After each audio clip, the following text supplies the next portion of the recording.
Welcome to Julie Whitney Scott Presents. Today I have with me some members of the 13th Annual Columbus Black Theater Festival. Man, do we have a lineup for you this year. This year, our theme is Still Standing Strong. And we are so excited to be able to bring this new original plays that we have from some award-winning playwrights. We have some award-winning actors in it, directors directing it. And the only thing that's going to be missing is you. So what we wanted to do today was just to introduce you to some of our members. I'm back with Crystal Delahue. She wrote the play Dream and Nightmares that we were talking about earlier. Welcome to Julie Whitney Scott Presents. Hi, thank you so much for having me. I would like to first introduce you to the people sitting next to me. We have Miss Tammy Hyland here, who is playing Carol. We also have the main character of this play, Dream and Nightmare, playing Dream, Miss Tamika Richardson. We're so happy that you're here with us today. And I am so honored to be able to direct Dream and Nightmares. I was impressed with the storyline. And you know, your play was picked out of 101 plays. We only picked 7 of them to be used this year in our Still Standing Strong festival. Tammy, could you tell us your role and what you're doing again? I'm playing the role of Carol. She is a social worker and she is helping Dream get back up on her feet. Tamika, you want to tell us about your role? I play the character of Dream, who is a former police officer who was fired because she stopped a fellow police officer from killing a man with a chokehold. Now, Crystal, I would like for you to tell our audience what inspired you to write this play and how it fits into our Still Standing Strong theme. Well, first, thank you so much for just choosing it. I'm so honored that this story is going to be told. But I first heard about this story on The Breakfast Club. The Carol Horn is based on her story. She was on there telling her story a couple years ago and how she was fired. Everyone turned on her in the department. Even the police union turned on her. She ended up living out of her car and really just really fell down bad. And then a turnaround happened and she ended up, I believe, suing the city, and I believe is still in litigation currently, but hopefully, you know, that story will she'll be able to get some restitution and her funds back for that illegal firing. So that Well, really hold on. There's some good news. yeah, She won her case. Yeah. great. She's getting her back pay from the day they fired her. Nice. Plus, she's getting her pension back that they took care from her. That's So, one. yeah. Yeah. I love stories like that. It's unfortunate, you know, that that happened to her, but I'm glad that it didn't end the way that it could have. So yeah, I was just really inspired by the story and how she wasn't broken by the by what happened to her. Because a lot of people would have given up and just said, okay, well, you know, this is just going to be my life. But she kept fighting, and I commend her for saving a man's life as well. Yeah.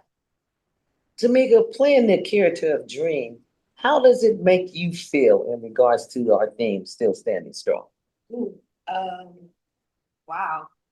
First of all, when I realized it was actually based on a true story, I immediately went to Google, and to hear her story was actually amazing. I'm actually honored to have gotten the part, so I appreciate you choosing me because in a way it kind of hits home for me because I wasn't a police officer, but I've lost a home before and I've been somewhat homeless before, even though my friends, because they let me in, didn't consider me homeless. I was still considered homeless or unhoused, as Carol would say in the play. So I'm able to kind of use some of that. So it's tough, but it's great. Yeah. If that makes sense. Mhm. Yeah. And what about you, Tammy, playing Carol, the social worker? I love playing Carol because I love helping people, and that's what she's doing. Giving her a second chance to get back up on her feet and helping her get another job, and it's wonderful. Yeah. Well, we are very happy to be a part of bringing this dream and nightmare to live stage. Let me Yes. ask you this. Which parts of it are fiction and as an playwright, which are nonfiction? Well, the incident is real. So that stopping the chokehold, the firing, her living out of her car, that's real. But I did have to, of course, dramatize the actual conversation between Good. Carol and Dream, because I don't know, I don't know exactly what was going on through her life, but I just kind of imagined, you fall down, you kind of try to go get help. What would that look like? And then also dramatizing the end as well, which we won't give away. No, we won't give that away. Yeah, we won't give that away. So that's all. I like the rags to riches type of thing. So yeah, so I'd say probably maybe 60-40. Mhm. The premise, Mhm. all of that is real, but the dramatization and the conversations are basically, yeah, kind of just made up. Yeah. Susan Jackson and I, who wrote Raising in Missouri, which is another story that we're doing that's based on real life. We talked about how, as playwrights, we have a little license. We Yep. look at one thing and we then interpret it another way Yeah. so that we can tell the story. Mhm. Though it's based on a true story, it's our story Yep. in the way that we put it together and see it. Because, hey, as Susan and I and the other people agreed with, there's no new story. It's just how you tell that story and the way that that story is presented. So Absolutely. I want to thank you so much for joining us. Thank you so much for having me. I can't wait to see it. I'll be in Columbus, just so you know. I don't Oh, know if you I'm coming move. on. Yeah, I don't know if I'm coming the 5th or the 6th, but I'll be there. So I can't wait to see you. You ladies do your thing. All right. Awesome. Thank you so much. Thank you. And meeting you in person. I want to thank my guests, Crystal Delahue, Tamiko Richardson, and Tammy Highland for being with me and discussing dream and nightmares. I'm with Monique Herbert, and I am so excited that she is one of the playwrights that we have here this year because she may live in Washington, but she is an Ohio native. So it is so wonderful to have her play here, Scan to Begin. Hi, Monique. Thank you so much for being with me. Hi, Julie. Thank you for having me. I'm so excited to be here. I want you to first off tell people a little bit about Yeah. yourself. Yeah, my name is Monique, and I'm a playwright who currently lives in Seattle, Washington, but I grew up in Cleveland, Ohio. And so I'm so excited that my play is in the Columbus Black Theater Festival because it's the first time one of my plays has been done in Ohio, where I grew up. So like it's really exciting and really cool to have this opportunity. I'm written some children's book series and a book on anxiety and different things. And so I write across a lot of different mediums.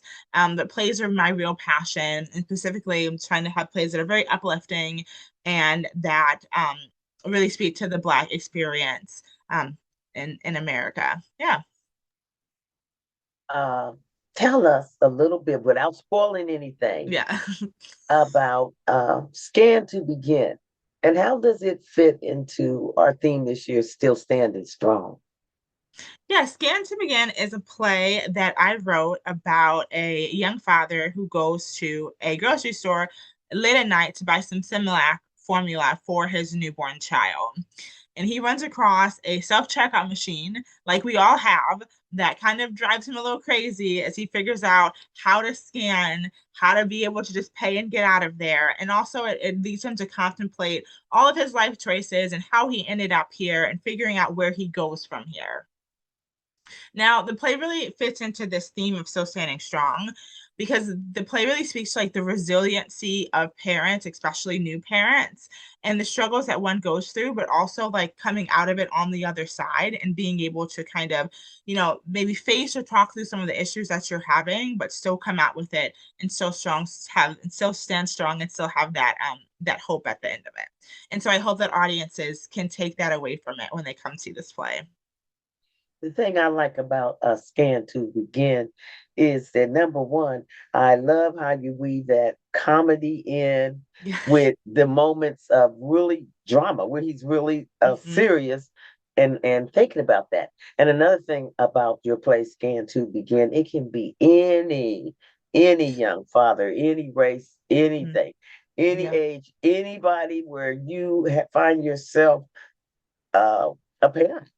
Mm-hmm. And how do you deal with that? And the other challenges that he faces in regards to, as parents, we think about, do we want to do what our parents did? Mm-hmm. Are we, and it's such a great way of showing how, as you said, sometimes we have to make choices that a lot of people wouldn't think. Oh, you go in the store to get something. Yep. Mm-hmm. And what? You're standing strong Mhm. with we know for sure that those scan machines will, if Yep. you scoops up one more time and it tells you like help is on the way, or scoop, Yep. scoop, and you Uh-huh. waiting, and yes, Mhm. they can cause some frustration. So I really like how you dealt with that. Is there anything that you would like for us to know about you that you didn't Mhm. tell us? Yeah, I also currently am a teacher. I teach kindergarten, so all day long I'm with the little ones. And before that, I taught theater to high schoolers, so very big switch. And so I really want to be able to inspire reading and literacy in students across all ages. And so I think that's one thing that inspires me to write and continue to write plays, is that I hope I can grow that love of just literature and theater and different forms of mediums and writing in the next generation. And so that's really important to me, any opportunity I get. Well, I know as a sage playwright, writer, Yeah. poet, and all those things, I am so happy that we have young writers, especially young people of color Mm-hmm. writers whose work is now able to get out and be seen and heard and appreciated. Yeah. And so thank you for submitting Scan to Begin, which we will be showing at the 13th Annual Columbus Black Theater Festival, July the 5th and 6th. And you said you're coming into town, so we can't wait for you to come back home. Yeah, Come back to I'm so Buckeye excited. Head.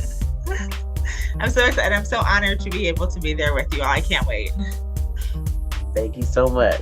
Thank you.